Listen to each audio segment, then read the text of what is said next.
Vritti, the echoes of the mind.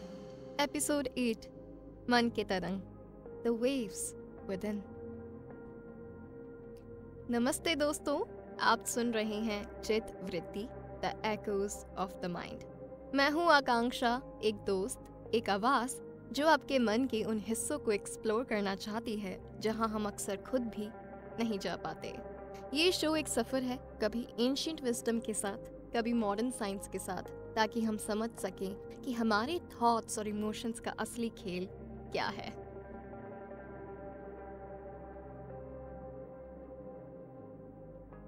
कभी आपने महसूस किया है कि मन कभी एकदम शांत है और कभी लगता है जैसे वेव्स पे वेव्स चढ़ रही हैं. कभी कंट्रोल हमारे हाथ में होता है और कभी हम बस वेव्स के साथ बहते जा रहे होते हैं. आज हम बात करेंगे उसी कॉन्सेप्ट की जो इस पॉडकास्ट का नाम भी है, चित वृत्ति. संस्कृत में चित का मतलब है मन या कॉन्शियसनेस, वो स्पेस जहाँ हमारे थॉट्स, इमोशंस और मेमोरीज रहते हैं. और वृत्ति का मतलब है तरंग या मूवमेंट.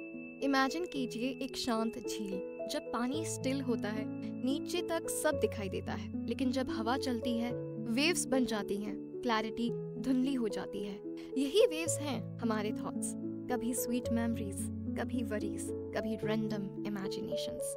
और इंटरेस्टिंग बात यह है कि योगिक फिलॉसफी के हिसाब से ये वेव्स गुड या बैड नहीं होती, बस होती हैं. मन का काम है सोचना, जैसे दिल का काम है धड़कना. प्रॉब्लम तब होती है जब हम वेव्स के अंदर इतना उलझ जाते हैं कि हम अपनी इनर स्टिलनेस भूल जाते हैं.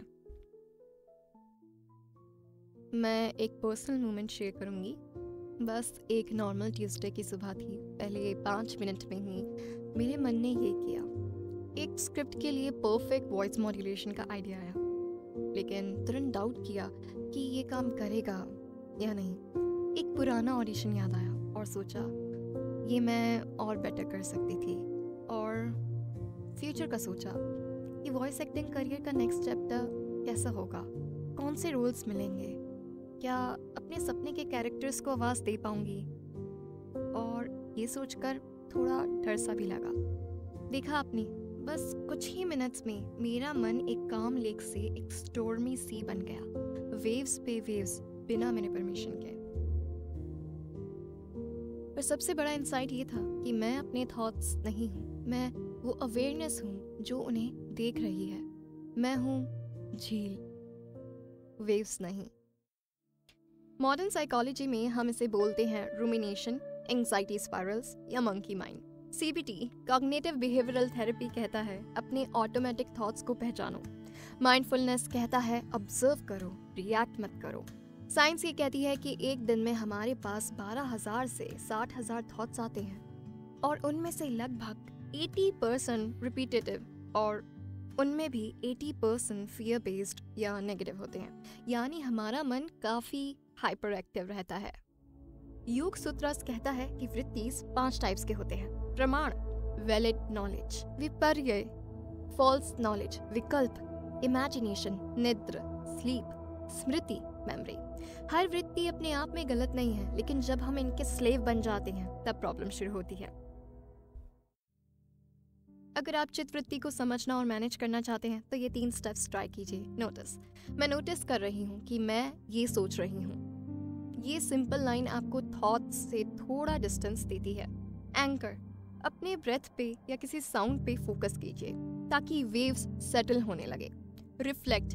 देखिए कौन से थॉट्स बार बार आ रहे हैं, उनके पीछे का फियर या डिजायर समझिए.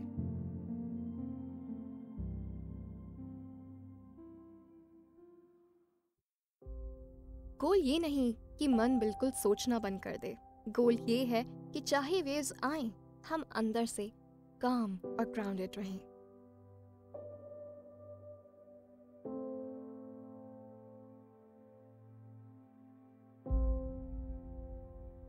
तो आगे से जब आप नोटिस करें कि आपका मन एक काम लेक से स्टॉर्मी सी बन गया है, बस याद रखिए आप वेव्स नहीं हैं.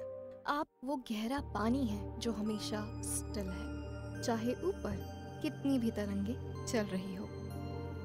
शुक्रिया आज के एपिसोड के लिए। अगर ये बातें आपको हेल्पफुल लगी तो इसे शेयर कीजिए, सब्सक्राइब कीजिए।